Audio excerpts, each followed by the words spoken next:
पहन कर देखो। दरअसल डस्टी चाहता है कि क्लोई को भी सच पता चल सके कि यहाँ आसपास क्या हो रहा है, पर क्लोई मना कर देती है। डस्टी अब समझ जाता है कि उसकी जिंदगी का आखिरी पल आ चुका है, इसीलिए वो क्लोई को फाइनल मैसेज करता है। इसमें डस्टी उसे सॉरी कहता है और कहता है कि मेरी वजह से तुम्हारी मूवी खराब हो गई। क्लोई ये मैसेज देखकर बहुत ज्यादा इमोशनल हो जाती है।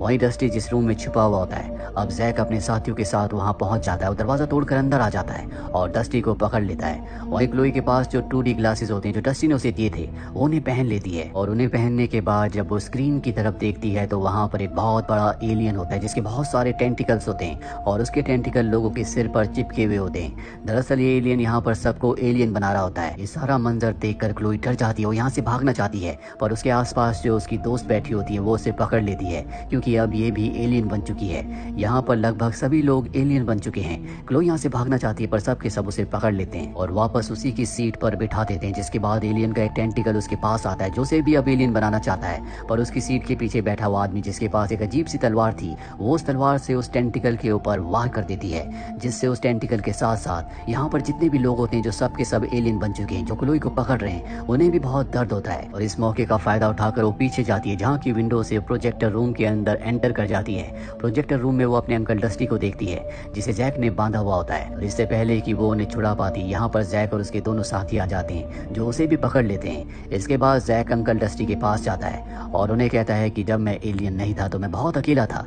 पर एलियन बनने के बाद मेरे बहुत सारे साथी हैं। अब मैं तुम्हें भी एलियन बना दूंगा जिसके बाद तुम्हारी जिंदगी से अकेलापन पूरी तरह से गायब हो जाएगा। इसके बाद वो डस्टी को 3D ग्लासेस पहना देता है और प्रोजेक्टर उसकी तरफ कर देता है ताकि वो भी एलियन बन जाए। वहीं क्लोई जो जमीन पर होती है वो कांच के एक टुकड़े से जैक की साथी के पैर पर हमला करती है जिससे उसे भागने का उठने का मौका मिल जाता है, और कांच के उसी टुकड़े से वो प्रोजेक्टर पर भी वार करती है। प्रोजेक्टर के दूसरी तरफ एलियन होता है जिससे एलियन जख्मी हो जाता है। इसके बाद वो अपने अंकल को आजाद कर देती है, पर इससे पहले कि यहाँ से भागते जैक इन्हें कहता है कि तुम्हें एलियन बनना पड़ेगा, नहीं तो तुम वैसे भी मारे जाओगे। और अब उसके मुंह के अंदर से टेंटिकल निकलता है जिससे वो क्लोई को पकड़ लेता है और खींचकर अपने पास लाता है। उसकी आंखों से रोशनी निकलती है और जब क्लोई उसकी आंखों की रोशनी के अंदर देखती है तो उसमें उसे अर्थ दिखती है जिसके चारों तरफ उसी एलियन के टेंटिकल्स हैं जो सबको एलियन बना रहा है। ये सारा नजारा देखकर वो पूरी तरह से हैरान होती है और अब जैक ने क्लोई को भी एलियन बना दिया है। उसके अंकल डस्टी इस बात का फायदा उठाकर जैक के ऊपर कुल्हाड़ी से हमला करके उसे मार देते हैं और क्लोई को लेकर यहाँ से बाहर निकल जाते हैं। वो क्लोई से कहते हैं कि चलो हम यहाँ से निकलना चाहिए,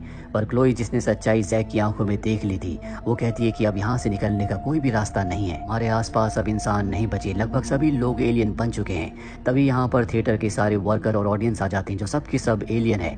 डस्टी दरवाजा खोलता है और जब वो बाहर जाने की कोशिश कर रहा होता है तो देखता है कि पूरी दुनिया अब तबाह हो चुकी है जो उसी एलियन ने तबाह की है जिसने सबको एलियन बनाया है। डस्टी क्लोई से कहता है कि मेरे साथ चलो, मैं तुम्हें खोना नहीं चाहता।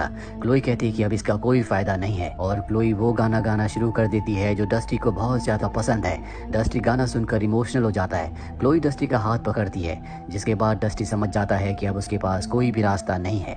इसके बाद डस्टी को थिएटर में ले जाया जाता है। क्लोई अपने हाथ से उसे 3D ग्लासेस पहनाती है जिससे वो मूवी देखना शुरू कर देता है और उसके ग्लासेस में हमें टेंटिकल्स के साथ बैठी हुई उसकी एक फ्रेंड कहती है कि ये कौन सी ग्लासेस है, बहुत फनी लग रहे हैं। क्लोई झूठ कह देती है कि ये मुझे सीट के नीचे मिले और वो उन्हीं 3D ग्लासेस को पहन लेती है जो उसे थिएटर से मिले होते हैं और उसके अंकल डस्टी अपने 2D ग्लासेस पहनते हैं। यहाँ पर सबको फिल्म बहुत अच्छी लग रही होती है, पर डस्टी जिसने 2D ग्लासेस पहने उसे स्क्रीन के पीछे कुछ हिलता हुआ नजर आता है जो कि उसे बहुत ही अजीब लगता है क्योंकि अमूमन इस तरह से थिएटर की स्क्रीन पे कभी कुछ नहीं हिलता।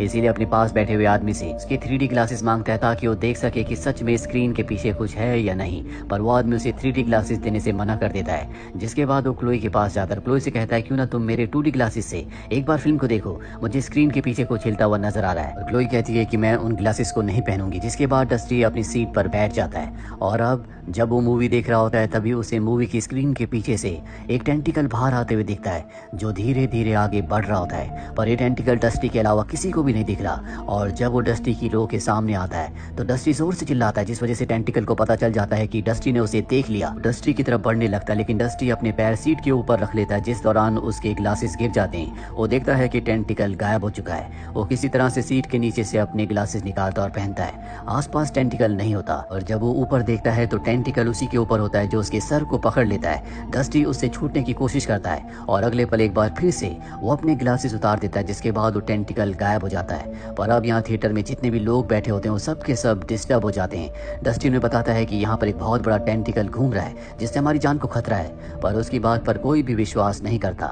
यहाँ तक कि क्लोई भी उसकी बात पर विश्वास नहीं करती। और अब यहाँ पर थिएटर का मैनेजर जैक आता है और डस्टी को कहता है कि आप मेरे साथ बाहर चलो। डस्टी को बाहर जाना पड़ता है और मजबूरी में क्लोई को भी उसके साथ बाहर आना पड़ता है। डस्टी जैक को बताता है कि मैंने स्क्रीन के पीछे से एक टेंटिकल को बाहर आते हुए देखा। जैक कहता है कि अगर ऐसा कोई टेंटिकल बाहर आया होता तो सबको दिखता।